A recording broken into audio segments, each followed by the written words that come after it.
But Shanae, the MVP of the playoffs so far has been who in your mind?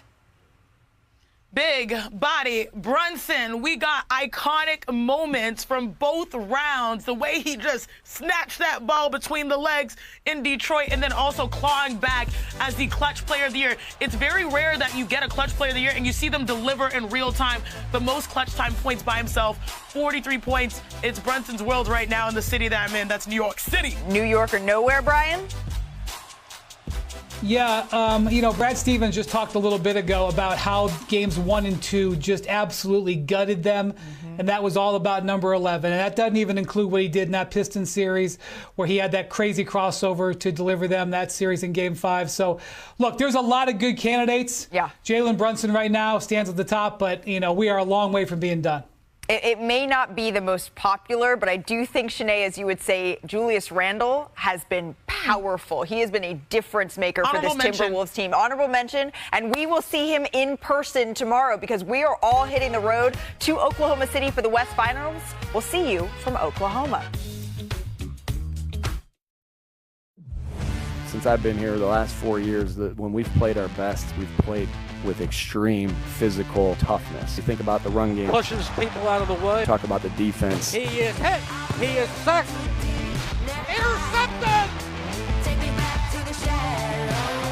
Everybody watched that game, and everyone's calling you and telling you how good you are. The most talented team in the National Football League. It's nasty, it's grimy, it's gritty, it's right where we want to be.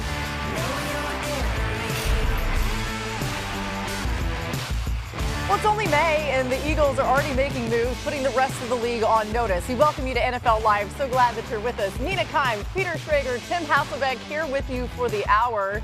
Guys, there's a lot to get to. Let's start with some news out of Philly. Nick Sirianni, who you saw a lot off the top of the show there, agreeing to a multi-year contract extension with the Eagles. After leading the team to a Super Bowl, Sirianni's proven he's the right man for the job. The Eagles rewarding him with a long-term deal. Certainly, if you know the story, the journey of Sirianni, it's pretty remarkable. He has been very successful with the Eagles. He's 54-23, including the playoffs, and that's the 5th best record by a coach in NFL history, trailing only Guy Chamberlain, Vince Lombardi, John Madden, and Ray Flaherty. All 4 of those guys in the Hall of Fame, just saying, very good company to be in. Tim, how do you think Sirianni has gotten to this point in his career? Well, I think first and foremost by being himself, because I think a lot of people would look at the way he does things and maybe say, look, that's not, what a head coach should do or not what a head coach should do in Philadelphia. But he's been himself, and then he's putting good people around him. Obviously, Howie Roseman has done an excellent job with the personnel in Philadelphia. There's been coordinator change. He's done an excellent job of, with some hiccups, managing through that. And so I think when you do that, you give yourself a chance to be successful as a head coach. He's done that. And you think about what he's accomplished. Just to be very fair to Nick Sirianni, Andy Reid was an amazing coach in Philadelphia. Was never able to win a Super Bowl. Nick Sirianni has been able to do that. And so I think when you put it kind of through that lens, the reward of this contract and also the expectation that he's got an opportunity to continue there in Philadelphia where it is not easy to please people, he's done an excellent job. Yeah, and my take on it is, why shouldn't he get paid? Why shouldn't he get an extension? Everyone else did, and everyone else who has won in the NFL does get that reward. Now, truth of the matter is, Nick Sirianni wouldn't work with every locker room, and Nick Sirianni might not work with every team, but he's Philadelphia's guy, and in that building, they respond to him. The local media had their way with him for the first couple of weeks of last season. There was talk after a win in Cleveland in the local Philadelphia airwaves that Sirianni should be removed, should be fired.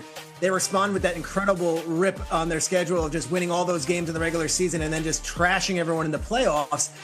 Bottom line is this: Sirianni coaches the Philadelphia Eagles as well as anyone could possibly coach the Philadelphia Eagles. If you were to drop him in the LA Rams locker room, would it be the same? I don't know. Kansas City? I don't know. Minnesota? Who knows? It doesn't matter. They found their guy. He works with them. Why should anyone else have a problem with him getting paid and extended? I'm happy for him. I think you can also point to specific things that he does with this roster that he deserves credit for. I think sometimes we look at the Philadelphia Eagles and we say, well, this is Howie Roseman's success story. He built an all-star team, essentially, and that's true. But those players come with their own set of challenges. There's been conflicts on the sidelines. We've seen them happen. He is a player's coach, and those players in particular respond to him. He's also managed through adversity. Tim alluded to this. The Philadelphia Eagles, this time last year, we were all talking, everybody was talking about whether or not Nick Sirianni would keep his job. The fact that he rode through that, oversaw the changes at coordinator, came out on the other side and won a Super Bowl, is absolutely a testament to what he's done there. And then finally, I'll say one more thing, just in terms of his contributions, the aggression he's shown as a game manager. Yes, it is easier to go for it on 4th down aggressively when you have the tush push, which is going to be a hot topic this week. And maybe he's going to have to see what life is like without it. But not every coach would have been as aggressive as Sirianni's been from the very beginning in Philadelphia, and he deserves a ton of credit for that as well. That's a great point. We'll get to more on that tush-push situation a little bit later on. It seems like Sirianni has always had this unwavering faith in his players, and somehow that breeds amazing confidence. It makes sense. Another number to point out, he's one of 3 coaches ever to make multiple Super Bowls in his first 4 seasons, along with Mike Tomlin and Joe Gibbs. Elsewhere in the NFC East, let's talk about some of the buzz in Dallas as the Cowboys kick off OTAs today. Now, after falling short yet again in the playoffs, the Cowboys looking to George Pickens to bring a new edge to their offense. Here's what CeeDee Lamb had to say about Pickens' role in the offense. This is CeeDee talking, not me, but I'm going to have to say it like CeeDee. Lamb said, "We both won. It ain't no A, B, none of that. It's one. You look over there, you see one. You look over here, you see another one." So what you got to do with that? Basically, he's saying they're both really good. All right, aside from acquiring Pickens, the Cowboys also brought in Dante Fowler Jr., Solomon Thomas, Javonte Williams, and Miles Sanders as free agents. Then they had a great draft. They got Tyler Booker, who's expected to start at right guard. That's key. Pass rush specialist Donovan Ezeraku, corner Siobhan Ravel Jr., and running back Jaden Blue out of Texas.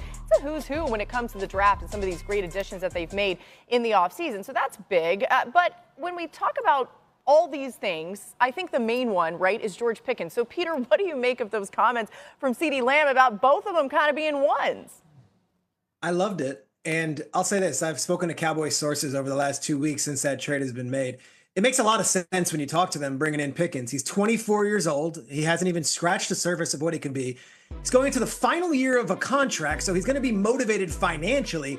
And there's this albatross around his name that he's this like cancer in the locker room where they don't see it that way. And they've spoken to people in Pittsburgh. Now, is there immaturity? Of course. We've documented it well. Late to practice, late to game, all that stuff.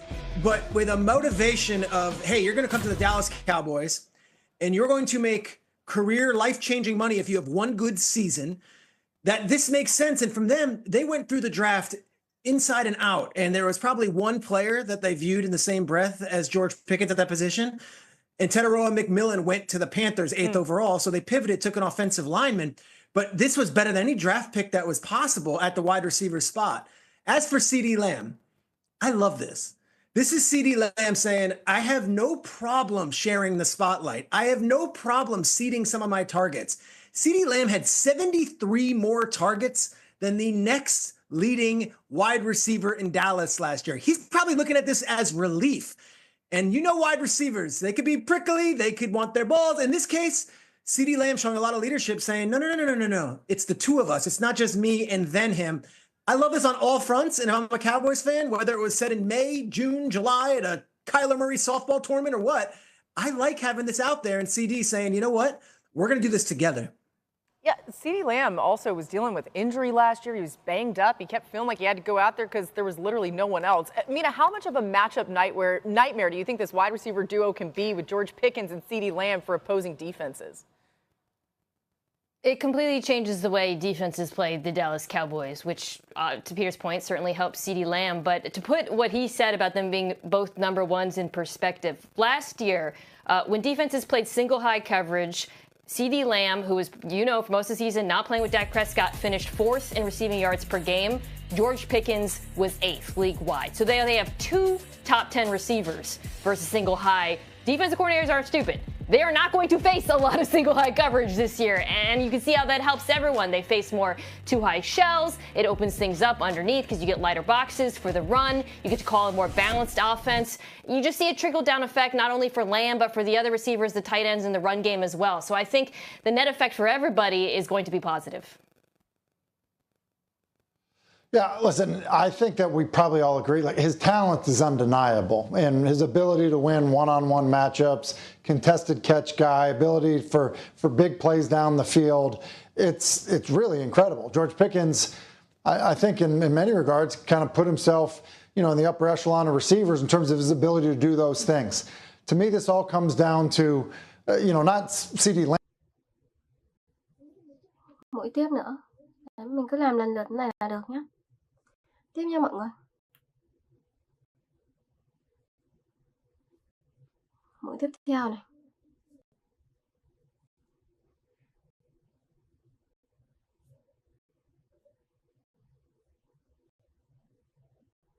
Đấy, móc tiếp.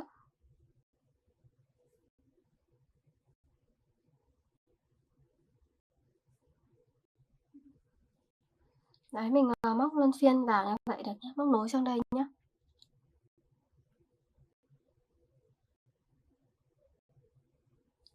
Mũi tiếp theo.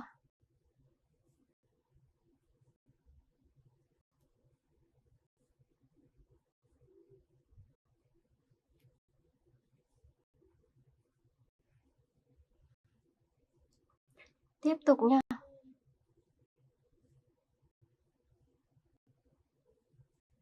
Lần lượt cho mình.